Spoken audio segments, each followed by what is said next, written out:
Bonjour, aujourd'hui on va parler sur la stratégie pour avoir la première opportunité Salesforce.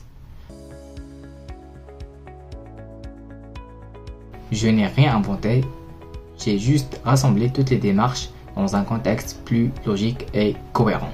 La stratégie se base sur 3 piliers, le savoir-faire, l'expérience et ce que j'appelle le self-image. Le premier pilier, le savoir-faire. Il faut bien évidemment connaître la plateforme Salesforce. Cela va dépendre aussi du rôle que vous voulez entamer dans l'écosystème, consultant, développeur ou administrateur.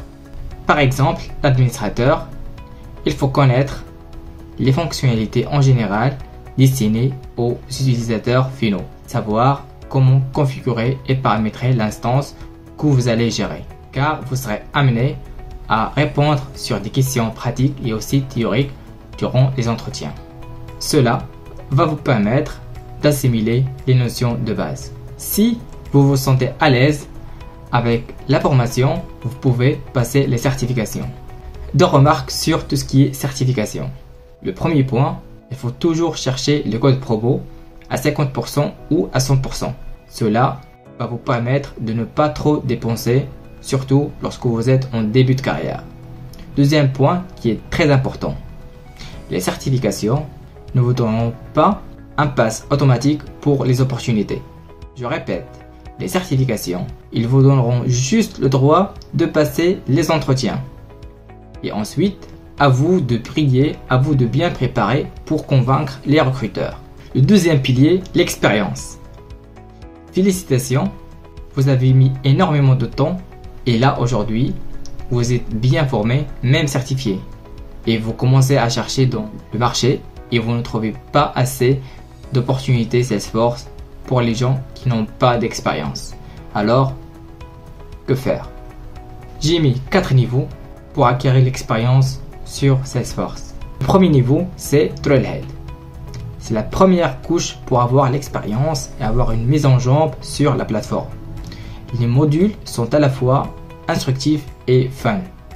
Les super badges vont vous permettre d'acquérir l'expérience car ils font la résolution des cas réels.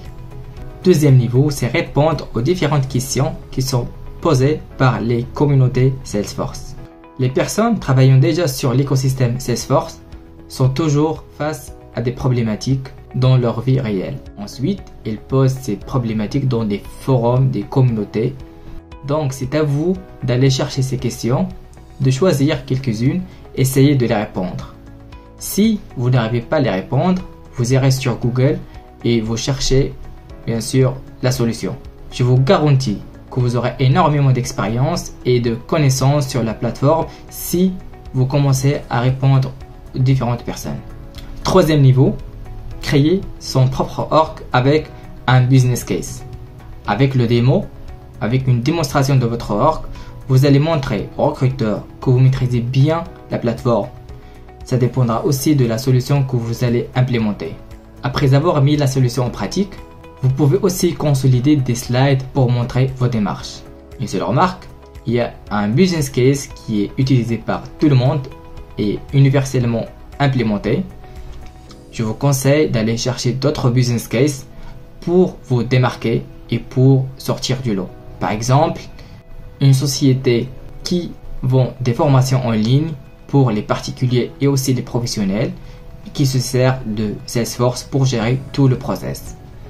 Deuxième exemple, une société d'immobilier qui gère ses biens et qui cherche toujours à vendre ou à acheter des biens sur une zone particulière. Le quatrième niveau, c'est chercher de l'expérience avec un organisme à but non lucratif. Il y a énormément d'organismes et d'associations qui cherchent des bénévoles pour les aider sur leurs instances Salesforce. Je vous conseille de les solliciter et avec une demande bien faite, vous exprimez votre motivation pour les aider. Ça dépendra aussi de votre engagement, par exemple à plein temps, à mi-temps ou bien dans les week-ends. Vous serez amené à travailler avec des personnes et avoir une expérience valorisante pour votre CV. Vous pouvez mettre tous ces 4 niveaux dans votre CV, mais bien sûr, il faut qu'il soit bien structuré. Le dernier pilier, qui est le self-image. le self-image compte plus de 50% de vos recherches. Car si vous avez mis énormément d'efforts pour vos certifications, il n'y a personne qui valorise ou remarque vos efforts, je pense que ça va ralentir vos recherches. C'est quoi déjà le self-image? C'est tout simplement comment vous présentez votre profil dans les réseaux professionnels. Par exemple, comment vous présentez votre CV ou bien le profil sur LinkedIn. Faites savoir à votre réseau que vous avez bien terminé une formation ou vous avez réussi une certification. Partagez vos expériences, créez du contenu. Et vous allez voir, il y a énormément de personnes qui vont célébrer ça avec vous avec beaucoup d'encouragement. Participez dans les événements, les groupes, les webinaires et par exemple les Saturdays Meetings. Vous allez rencontrer les différents profils des juniors, des confirmés, des experts, des champions, des MVPs avec bienveillance. Ayez la patience et la persévérance car il y aura énormément d'opportunités Salesforce. Et bien sûr, n'oubliez pas de liker, de s'abonner à la chaîne et je vous dirai à bientôt.